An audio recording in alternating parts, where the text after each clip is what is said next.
Hi and welcome to this short tutorial on data modeling. So let's talk about how we model and structure data within Pimcore.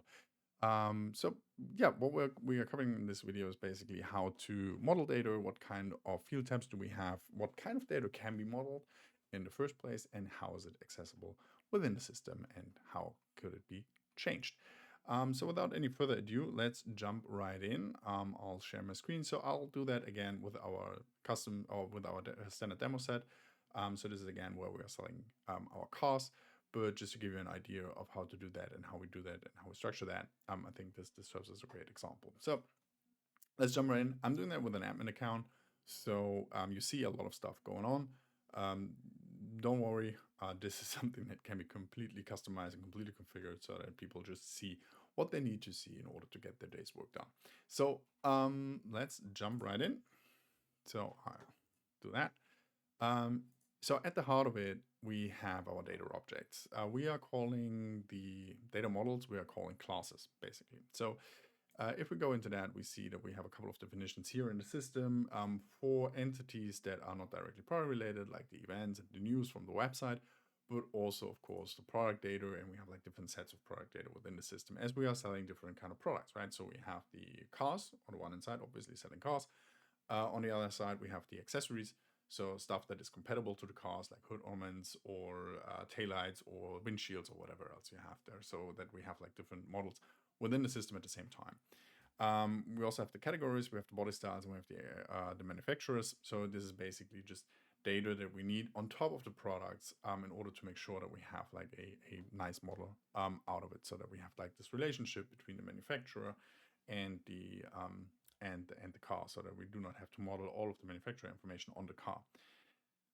This could be something like, for example, like different logos, different description tags of the manufacturer, whatever else you have there. So like marketing information for the manufacturer that could be stored there as well, and then could be related to other entities. So let's take a look at the cars. And I will also actually opening up a car. So I have to switch the perspective because I'm in the wrong one. Let's go back to the default perspective. And we're opening a data object for the product data for a specific car, and go in our Jira E-type in green over here. Here we are. And we are also opening up our data class. So taking a look here, and I will open up the car here. So, and tuning all of that down a bit. So this is how it looks like from a data modeling perspective. So we have the ability to, I will just do that. I think that's good enough to see me, enough. So we can have the basic structure of the product over here. So, and we are basically building up the layout of how the data is structured in here. So we have this layout element, and then we have like the different tabs on that. If we take a look at the product, we see that reflected here. So we have the base data, media, attribute, sales information, system data. This is exactly the kind of tabs that we have defined here. So this is how this connection kind of works. And then we are modeling the product out. And this is basically essentially what we have here now is the ability to add like different data fields on the model so that they are available for editing. So we can add different components, we can add different layout components to make sure that like information flows nicely from left to right. We can add like descriptionary text and so on and so forth. But of course, we can also add data components, like different text components can be input fields, text areas, what you see is what you get editors. We have numeric fields, of course, as well, where we have like number fields, but also numeric ranges, so that you have something like from to, that you have something like quantity values, so where you have a value and a unit attached to it, which is also configurable in the system. You have like different date fields, different select opportunities, so that you have like this Boolean true false fields, but you also have like select lists, multiple selects, and so on and so on. So that you have like this different kind of things that you can add here as well. Of course, you can link media as well, so any kind of asset basically can be linked here as well. We can have relations, which is interesting because relations are basically one of the fundamental principles that we need in order to make sure that you can relate like different entities to other entities. So this allows you, for example, to link a product to a price and a customer. If you want to model customer specific prices, you need that kind of information. You need a product, you need a price, and you need a customer, and this can be modeled within relations. You can also model more complex stuff, like the assortment or the association between a product and multiple categories, or a product and manufacturers, or customers and the different buying centers and the different build to and ship to addresses, and so on and so forth. So this is basically where you can relate any kind of data to any other kind of data, if that makes sense. Also, maybe stock availability can be managed that way as well, so that you can link basically the product to the availability in a certain warehouse, in a certain storage location, for example. Or if you have like a multi-channel scenario, if you want to have like the stock availability in the different point of sales, this is also something that you can do here, that you can say, okay, this is the product, this is the market, and this is the number of available SKUs within this specific market. So this is the kind of stuff that you can model here with the relations. A couple of more structured data fields, like blocks, like tables, like structured data, and a couple of other special fields that can be added here. So this is really, really powerful, actually, to build up sophisticated data models as we see them, for example, for our cars, right? So we have what we can also do here basically is that we can, on a field level, say what kind of different rules do we want to enforce, right? So we can make a field mandatory, we can make a field non-editable. This is, for example, interesting if you have, we have that, for example, on our accessories. Let's take a look at those, going in here, where we have like this ERP data, which is shown here because it's needed for having the complete view on the product. But of course, as it's maintained in the ERP side, or on the ERP side, it is not editable in the PIM, and that is why it's locked down with this little lock here. So in the class definition, it just says, okay, this is not editable. You can say whether or not a field is shown in various ways. So is it shown in the search results? Is it shown on the product grids? Where does it come up, basically? And you can be more specific on stuff like default values, or you can add a regular expression validation basically on a field level to, for example, check if an email follows a certain format, or a phone number follows a certain format, or whatever else you can check with the regular expression.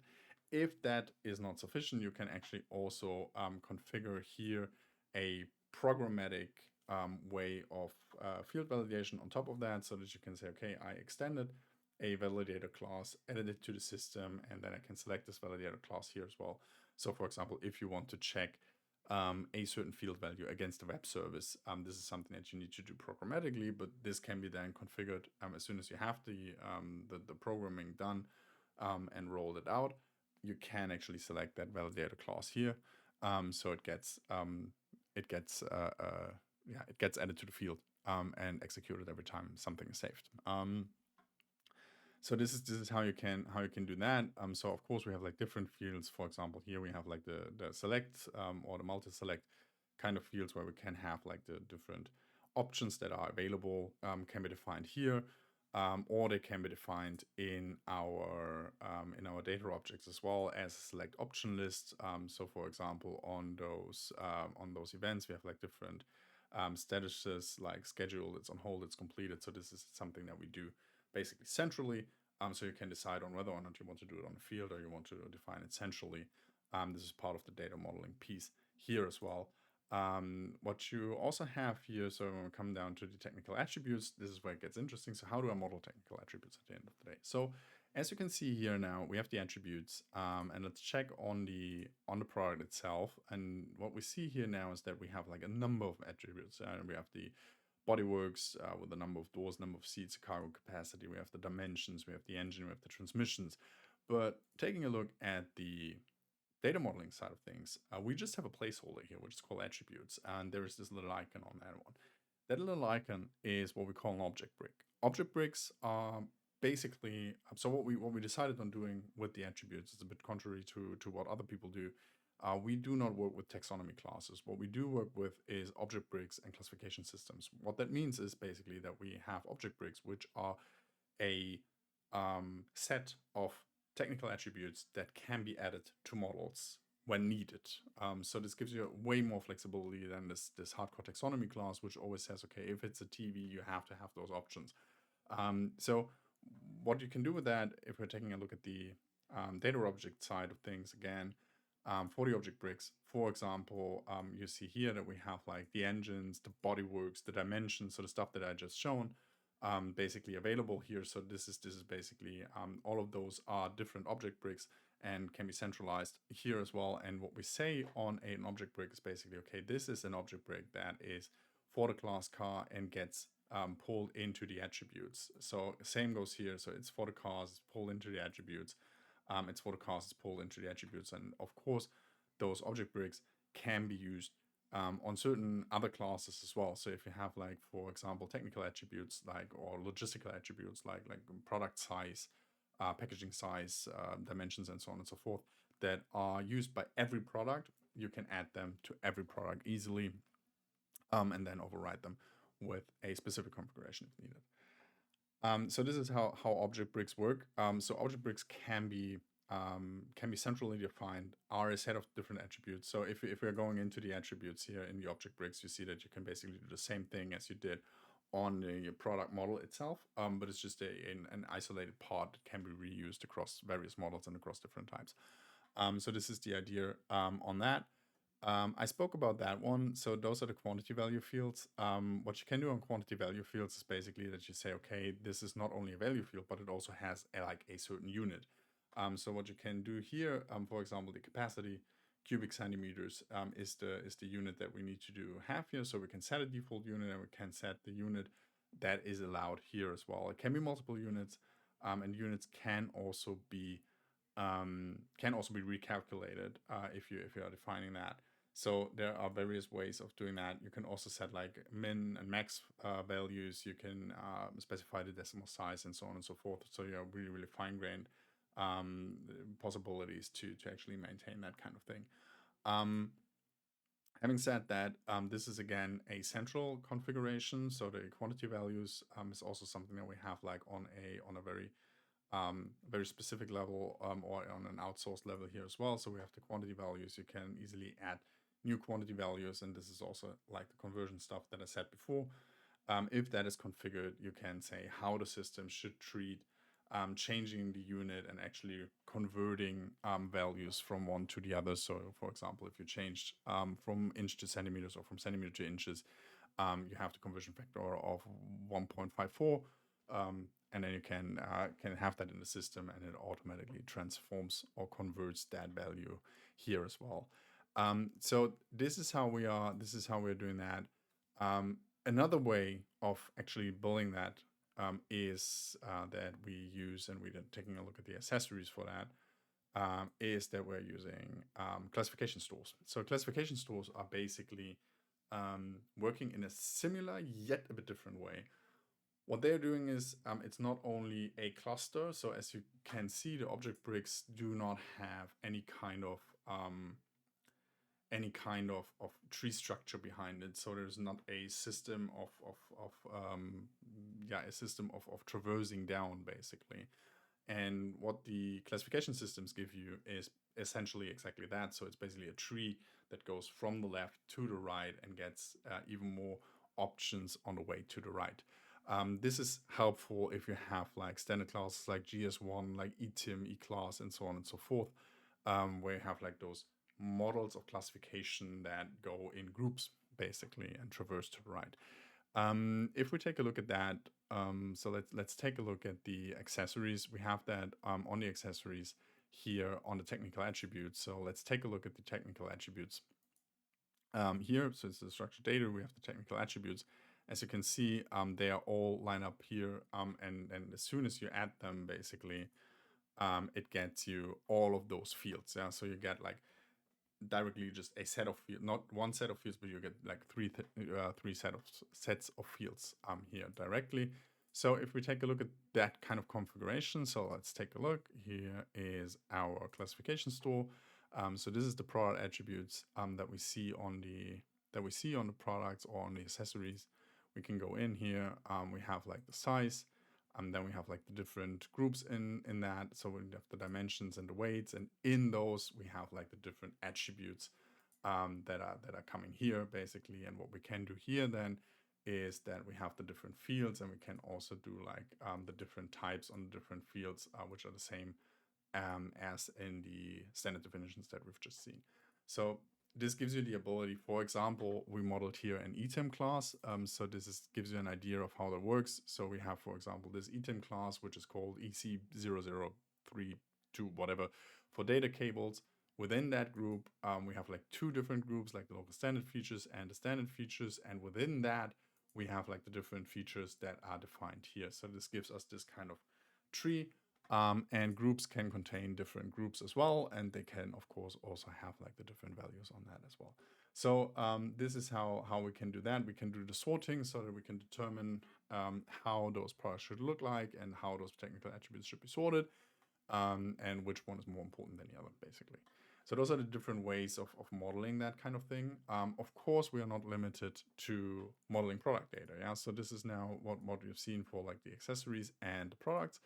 But of course, we also have like other classes within the system here. So for example, we also have like our events here. So everything that is structured data can be modeled like that. We have our news articles from the website here, basically. We also have like the customers here with like the different kind of things that they have. So this could also be used for modeling supplier data. This can be used for modeling a point of sale with the different address data and so on and so forth. This can be used for modeling complex customer objects, like with different buying centers, different authorities, different roles and rights, and different drop-off points, and so on and so forth. So there is a multitude of things that you can model here. Basically, everything that is structured data within your company can be modeled here and can be used on the system and can be exposed through, for example, our portals or the website or anything else that we have on the integration side. So I think that covers the modeling. Of course, there are tons of additional information that you could give, but I think it gives you a good idea of what we're doing and how we're doing that. Hope you enjoyed it. Hope it helps. See you.